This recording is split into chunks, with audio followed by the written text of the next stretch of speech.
Life तब उलझती है जब माइंड, बॉडी और बुद्धि अलग अलग चल रहे होते हैं। तो नमस्कार दोस्तों, मैं आज आपको गायत्री मंत्र की विशेषता के बारे में बताना चाहता हूँ।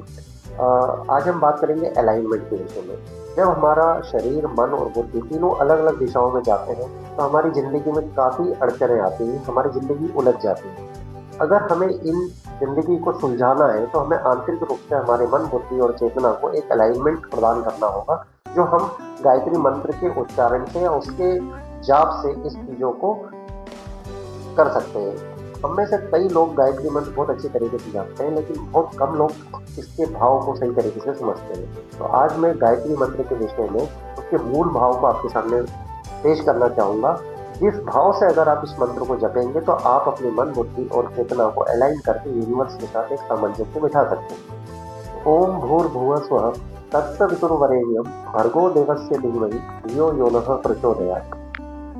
जब हम ओम का उच्चारण करें, ओम मतलब अस्तित्व की मूल ध्वनि होती है जिससे सब पैदा हुए हैं। मतलब जब भी हम ओम भूर्भुवः स्वः बोले तो हम ये महसूस करें कि ओम अस्तित्व की मूल ध्वनि है, मैं उस चेतना से जुड़ रहा हूँ जिससे सब पैदा हुए हैं।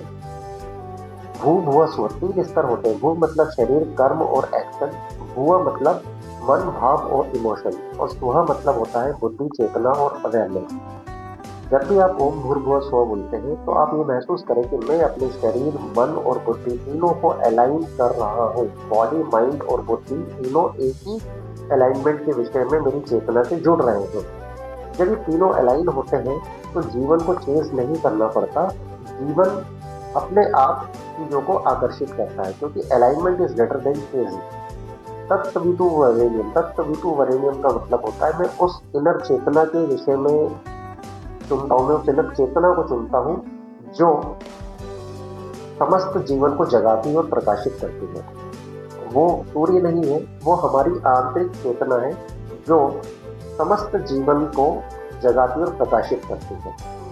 फिर हम बात करेंगे भर्गो देवस्य धीमहि। मैं उस दिव्य प्रकाश को धारण करता हूँ, उस दिव्य चेतना को धारण करता हूँ जो भ्रम, डर और कंडीशनिंग को जला देती है ना। फिर बात करेंगे धियो यो नः प्रचोदयात्। वो प्रकाश को मैंने धारण किया, वो प्रकाश मेरे शरीर, मन और बुद्धि को शुद्ध कर मेरी सोच को सत्य के प्रति प्रेरित करें। ऐसे भाव के साथ इस मंत्र को बोलना चाहिए। ये क्यों करना चाहिए? क्योंकि अगर वो प्रकाश के विषय में हम सोचेंगे, उस दिव्य चेतना के विषय में सोचेंगे, जिससे मैं सही निर्णय लूँ, सही सोचूं और सही दिशा में चल सकूं। जब ये भाव के साथ हम गायत्री मंत्र का उच्चारण करते हैं तो हम हमारे शरीर, मन और बुद्धि तीनों को अलाइन करते हैं यूनिवर्स के साथ और एक सामंजस्य बिठाते हैं कि हम हमारी ज़िंदगी में चाहते क्या है।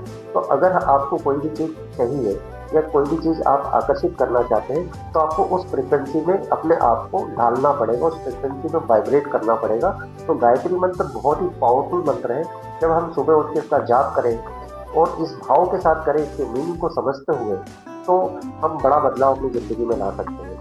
ओम भूर्भुवः स्वः तत्सवितुर्वरेण्यं भर्गो देवस्य धीमहि धियो यो नः प्रचोदयात्। मैं उस दिव्य चेतना का ध्यान करता हूँ जो मेरे शरीर, मन और बुद्धि तीनों को शुद्ध कर मेरी सोच को सत्य के प्रति प्रेरित करे। तो दोस्तों, एक छोटे से वीडियो के माध्यम से मैंने कोशिश की थी कि आप गायत्री मंत्र को इस भाव से अगर बोलेंगे तो आप अपनी ज़िंदगी में एक अलाइनमेंट ला सकते हैं। जब हम हमारी ज़िंदगी में अलाइनमेंट लाते हैं तो हम उस फ्रिक्वेंसी में वाइब्रेट करते हैं, तो यूनिवर्स, हमारी अर्जी यूनिवर्स की मर्जी के हिसाब से होती है। धन्यवाद।